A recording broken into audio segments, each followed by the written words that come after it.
Hey guys, new video here. So this week there wasn't really much goings on, but what happened is I'll talk about the Cold Dot Occultist, which we actually made.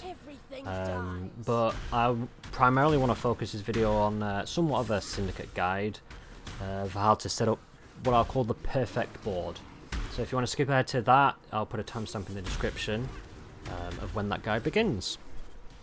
So firstly, we finally made the Cold Dot Occultist to push some delves and maybe kill some rebuilders. I don't know. We'll see about that one. My gear is by no means final, and I guess that's the joys of playing an ES build. There's always upgrades to strive towards. This build's incredibly defensive, with capped block using a lethal pride jewel of Clover to get the keystone Glancing Blows. This doubles our block, but we take 50% of the damage instead of blocking 100% of the damage.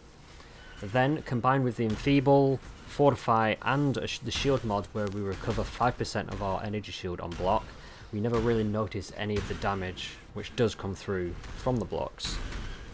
Now, I am in baby depths of delve, so you know it's relatively easy here for any build, but I'm soon going to be changing that because I have Canyon unlocked on my Atlas.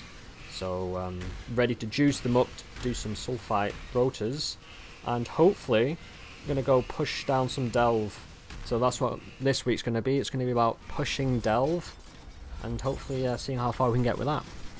Now on to the Syndicate guide. Firstly, Betrayal is an awkward mechanic to explain in a concise and understandable way for everyone. So I'll do my best, but if you've got any questions then feel free to leave a comment, or you can find me live on Twitch and I'll do my best to answer them. So firstly, the idea behind this board setup, as you can see here, is we choose 2 rewards for 2 of the 4 divisions which we will farm, and then we use all the other masters to fund the safe house intelligence to farm up those rewards. Now, choosing which rewards to get, that's a personal choice. I will also link a chart showing all the Syndicate rewards. There is no right or wrong ones. You can pick or choose what you want. But for my board, what I have chosen is Legion and Sulfite Scarabs from Intervention, and then Breachstones and Gem XP from Research. So the reason why the board is set up in this way is all down to how members join a division after you complete a safe house. So what happens is, when you complete a safe house, the leader will be put into jail, and then a jobless member will be chosen at random to become the new leader of that division, and then everyone else will then become a subordinate. So for example here, if I was to complete this research safe house, Tora would then be sent into jail, and then that fled will be made jobless. Now, Research would then pick of the jobless to become the leader, and since only that fled is the jobless one, that fled will be forced into becoming the leader. But now we have Tora in jail, and only a leader of the Research division with no subordinates underneath. This will cause the Research encounter to never spawn, since every division requires a leader and at least one subordinate to encounter. Fortunately, we do have max mastermind intelligence, so Tora will only be in jail for 1 tick of the Syndicate board. So what we need to do is tick the board without using one of our Joint Atlas objectives, since that's going to waste a potential waste of a Research encounter. So what we need to do is head to Foothills, and we'll reset the zone over and over and over again until we hit a Syndicate encounter. To determine when you hit a Syndicate encounter, you can look at your frame rate by pressing F1, and when you see a larger value than normal, that's usually an indicator that there's a Syndicate encounter in there, or on the side you have the quest log which shows up, and if there's a research or a fortification, it will say on the side of the quest log. Now the board is set up, we need to know how to use the board. What we want is as many red lines connected as possible.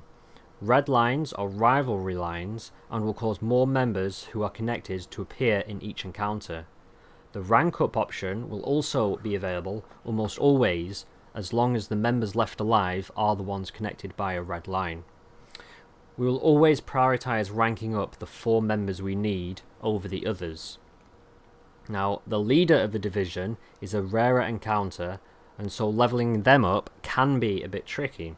The solution here is to rank up a subordinate, and then whenever the leader appears, we will send the leader to jail. This pushes the rank 3 subordinate into the lead position, and then when the leader comes out of the jail, they'll be forced into the division that they came from. So you can either do 3 foothills to tick the board here whilst the leader is in jail, or you can do Jun missions knowing that you will lose 1 of the 3 encounters. The other members are only used to give intelligence to the divisions we need. So any members that appear during an encounter will offer intelligence to that encounter, regardless of where they are positioned on the board. So when we do a research and someone outside of research joins, we can jail them and get the research intelligence. Now, onto some things not to do. Firstly, we need to make sure that we never jail a 1-star member or pick the betrayal option, which could cause someone to become jobless. Never click on the remove all rivalries option, as this will pretty much just reset your board. Unfortunately, we'll never do the mastermind, so if that's something that you would like to do, then I'd advise you do that first before you ever try setting up your board, since completing the mastermind will completely reset your board, both of members and all of their connections. We'll also never complete either of the other 2 divisions. So for my case, I would never complete any fortification or transportation safe houses. If during any encounter the option available would ruin your setup, then you could always click the pass button, which is located just above the skill bar.